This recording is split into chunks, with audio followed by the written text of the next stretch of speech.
Baik, teman-teman sekalian yang saya banggakan, terima kasih atas waktu dan kesempatannya untuk menunggu kita menyampaikan konferensi pers pada malam hari ini. Sebagaimana kita tahu, kemarin 19 Agustus kita semua sudah mengikuti proses PHPU Jilid 2, sidang terakhir di Mahkamah Konstitusi. 7 perkara sudah diputus oleh Mahkamah Konstitusi dan akhirnya seluruh persoalan PHPU Pileg kita sudah selesai dan akan segera kita tindak lanjuti dengan penetapan hasil pemilu. Dan dengan demikian clear sudah untuk sengketa hasil pemilu legislatif dan juga pilpres di Mahkamah Konstitusi. Nah, pada hari ini tadi bersamaan dengan kita sedang menggelar konsolidasi nasional persiapan Pilkada serentak 2024, kita semua di siang hari tadi sebagaimana kita sama-sama ikuti, kita mendapatkan informasi mengikuti adanya putusan Mahkamah Konstitusi.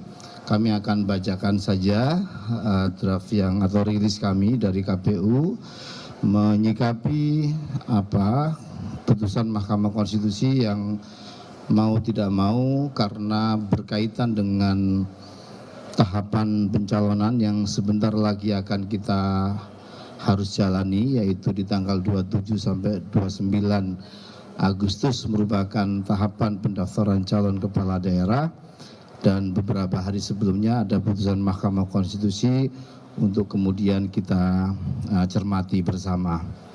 Pada hari ini Selasa 20 Agustus 2024, Mahkamah Konstitusi telah membacakan putusan uji materi terhadap Undang-Undang Nomor 10 Tahun 2016 tentang perubahan kedua atas Undang-Undang Nomor 1 Tahun 2015 tentang penetapan peraturan pemerintah pengganti Undang-Undang Nomor 1 Tahun 2014 tentang pemilihan gubernur, bupati dan wali kota menjadi undang-undang pilkada yang akan berpengaruh terhadap tahapan pendaftaran pencalonan kepala daerah yang dilaksanakan 27 Agustus sampai 29 Agustus. Dalam hal ini terdapat beberapa putusan Mahkamah Konstitusi yang secara substansi akan berpotensi merubah persyaratan pencalonan kepala daerah sebagaimana diatur dalam Peraturan KPU Nomor 8 Tahun 2024 tentang pencalonan gubernur dan wakil gubernur, bupati dan wakil bupati, wali kota dan wakil wali kota sebagaimana di PKPU 8 2024, yaitu putusan nomor 60/PU/22/2024 yang dimohonkan oleh Partai Buruh dan Partai Gelora terkait dengan penafsiran konstitusional Mahkamah Konstitusi terhadap ketentuan pasal 40 ayat 1 Undang-Undang Pilkada yang secara tekstual diatur juga dalam pasal 11 ayat 1 PKPU 8 2024 sebagaimana yang dituangkan dalam amar putusan terkait dengan persyaratan partai politik atau gabungan partai politik dapat mendaftarkan pasangan calon jika telah memenuhi persyaratan perolehan paling sedikit 20% dari jumlah kursi Dewan Perwakilan Rakyat Daerah atau 25% dari akumulasi perolehan suara sah dalam pemilihan umum anggota Dewan Perwakilan Rakyat Daerah di daerah yang bersangkutan tidak mempunyai kekuatan hukum mengikat sepanjang tidak dimaknai partai politik atau gabungan partai politik peserta pemilu dapat mendaftarkan pasangan calon jika telah memenuhi persyaratan sebagai berikut. Untuk mengusulkan calon gubernur dan calon wakil gubernur, A. Provinsi dengan penduduk termuat dalam DPT sampai dengan 2 juta jiwa, partai politik atau gabungan partai politik peserta pemilu harus memperoleh suara sah paling sedikit 10% di provinsi tersebut. Provinsi dengan jumlah penduduk yang termuat dalam DPT tetap dalam DPT lebih dari 2 juta jiwa sampai dengan 6 juta jiwa, partai politik atau gabungan partai politik harus memperoleh suara sah paling sedikit 8,5% di provinsi tersebut. C. Provinsi dengan jumlah penduduk yang termuat pada DPT lebih dari 6 juta jiwa sampai dengan 12 juta jiwa, partai politik atau gabungan partai politik peserta pemilu harus memperoleh suara sah paling sedikit 7,5% di provinsi tersebut. D. Provinsi dengan jumlah penduduk yang termuat DPT-nya lebih dari 12 juta jiwa, partai politik atau gabungan partai politik peserta pemilu harus memperoleh suara sah paling sedikit 6,5% di provinsi tersebut. Untuk mengusulkan calon bupati dan wakil bupati, calon wali kota dan wali kota, A. Kabupaten kota dengan jumlah penduduk termuat pada DPT dengan 250.000 jiwa, partai politik atau gabungan partai peserta pemilu harus memperoleh suara sah paling sedikit 10% di kabupaten kota tersebut. B. Kabupaten kota dengan jumlah penduduk yang termuat pada daftar pemilih tetap 250.000 sampai dengan 500.000 jiwa, partai politik atau gabungan partai politik peserta pemilu harus memperoleh suara sah paling sedikit 8,5% di kabupaten kota tersebut. C. Kabupaten kota dengan jumlah penduduk yang termuat pada daftar pemilih tetap lebih dari 500.000 sampai dengan 1 juta jiwa, partai politik atau gabungan partai politik peserta pemilu harus memperoleh suara sah paling sedikit 7,5% di kabupaten kota tersebut. D. Kabupaten kota dengan jumlah penduduk yang termuat dalam DPT lebih dari 1 juta jiwa, partai politik atau gabungan partai politik harus memperoleh suara sah paling sedikit 6,5% di kabupaten kota tersebut. Teman-teman sekalian, selain itu Mahkamah Konstitusi juga membatalkan pasal 40 ayat 3 Undang-Undang Pilkada yang mengatur dalam hal partai politik atau gabungan partai politik mengusulkan pasangan calon menggunakan ketentuan peroleh paling sedikit 25% dari akumulasi perolehan suara sah sebagaimana dimaksud pada ayat 1.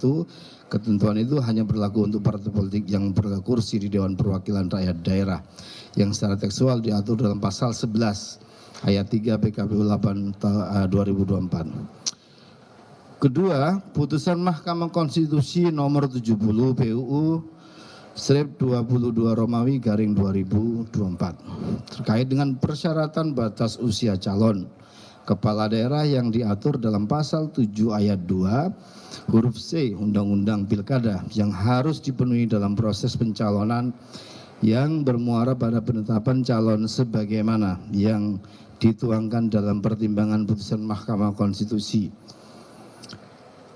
di halaman 50. Sedangkan saat ini berdasarkan pasal 15 PKPU 8 2024 pemenuhan batas usia calon kepala daerah dihitung sejak pelantikan pasangan calon terpilih yang sebelumnya rumusan ketentuan tersebut merujuk pada putusan Mahkamah Agung nomor 23 garing P garing HUM garing 2024. Mengingat kedudukan putusan Mahkamah Konstitusi adalah self-executing, segera berlaku tanpa merubah undang-undang. Dalam hal ini, teman-teman sekalian, KPU mengambil langkah-langkah sebagai berikut. Pertama, kami akan mengkaji lebih detail lagi salinan putusan Mahkamah Konstitusi tersebut, lebih komprehensif lagi untuk memahami secara utuh persyaratan calon kepala daerah yang konstitusional pasca putusan Mahkamah Konstitusi. Yang kedua, kami akan melakukan konsultasi dengan DPR dan pemerintah dalam rapat dengar pendapat terkait dengan putusan Mahkamah Konstitusi tersebut dan segera kami akan bersurat resmi ke Komisi 2 atau DPR. Yang ketiga, kita menyosialisasikan kepada partai politik terkait adanya putusan ini.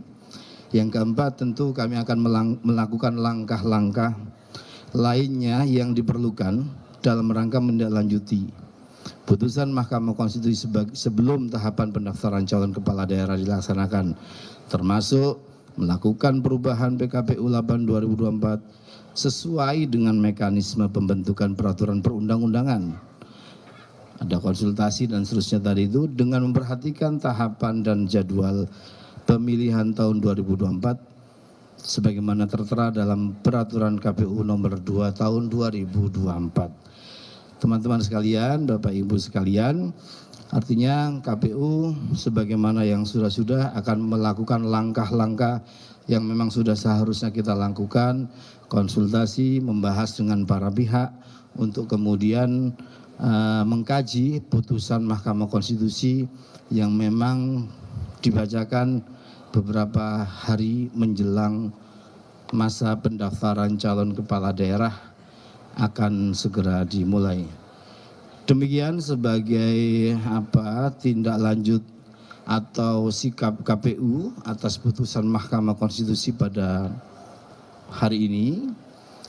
Untuk selanjutnya kami pasti akan menginformasikan hal-hal berkaitan dengan perkembangan tahapan pilkada, perkembangan pendaftaran calon kepala daerah, dan juga pastinya perkembangan tahapan-tahapan lainnya secara periodik nanti kita akan sampaikan ke teman-teman media. Selanjutnya kami persilakan teman-teman yang lain jika ada materi yang ditambahkan. Silakan Pak Idam.